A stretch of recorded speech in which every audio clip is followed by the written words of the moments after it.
US intelligence is pointing to an imminent Russian invasion of Ukraine. There's been a flurry of phone calls between the US, Ukrainian and Russian leaders, and it doesn't seem that anything has been resolved. Joining me live now is Colonel Douglas McGregor, former senior advisor to the US Secretary of Defence. Thanks so much for your time. What is your take on what we're seeing publicly at the moment? It seems there's been phone calls, the US President Joe Biden once again warning that the US will step in if Russia invades. Is it now looking inevitable?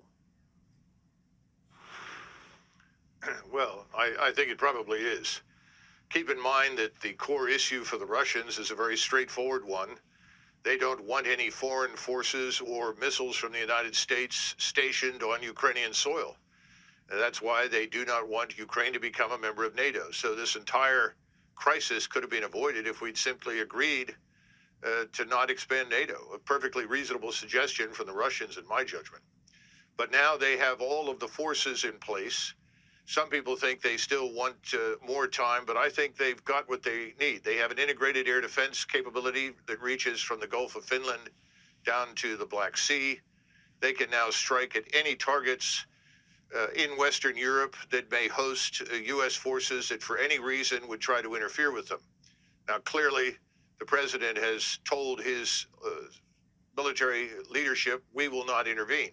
And I'm sure that we have no intention of doing so simply because we're in no position to fight a war in Eastern Europe against the Russians.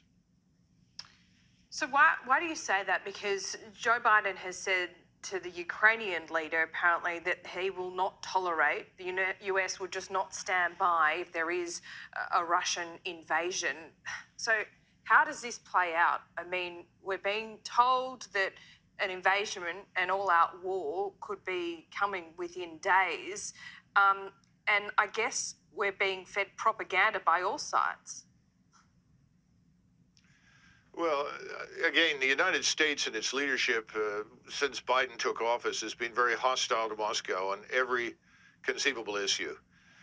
And I think Mr. Putin has called their bluff. We simply don't have the ground forces in place, neither do our European allies. We don't have the air and missile defense forces in place. We cannot interfere in this without being drawn into a war that, frankly, in Central East Europe, we cannot win.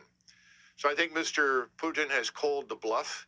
And I think his message is very clear to the Germans, the Poles, and the others in Central East Europe. And that is, in this part of the world, Russia is the decisive power. No one can rescue you from us if we decide to move in. That's a very powerful message, and that's about to be sent. This is really concerning for the United States, isn't it? It's got echoes of Obama's red line in Syria. I mean, if Biden doesn't follow through on his threats, you're looking at a weakened Western ally.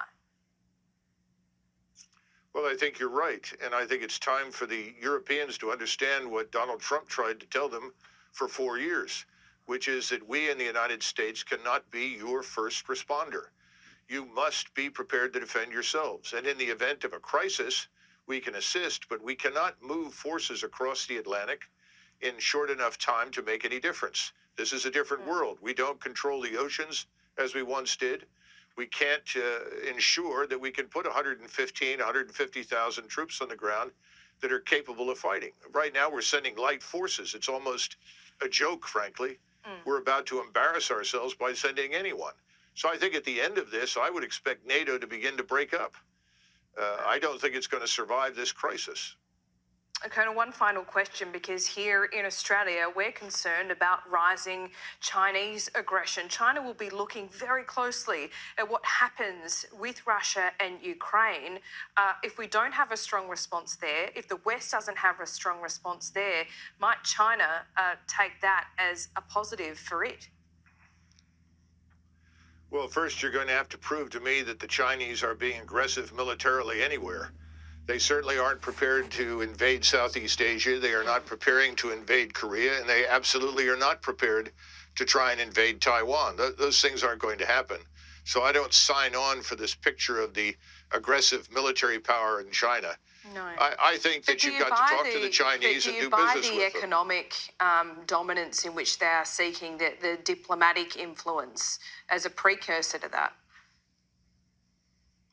Well, the economic influence is real, and that is, it's up to you and others in Asia who have now signed, and I think you are signatories to the RCEP, the Regional Economic Comprehensive Program, which gives you effectively free trade access to the Chinese economy. So is Japan.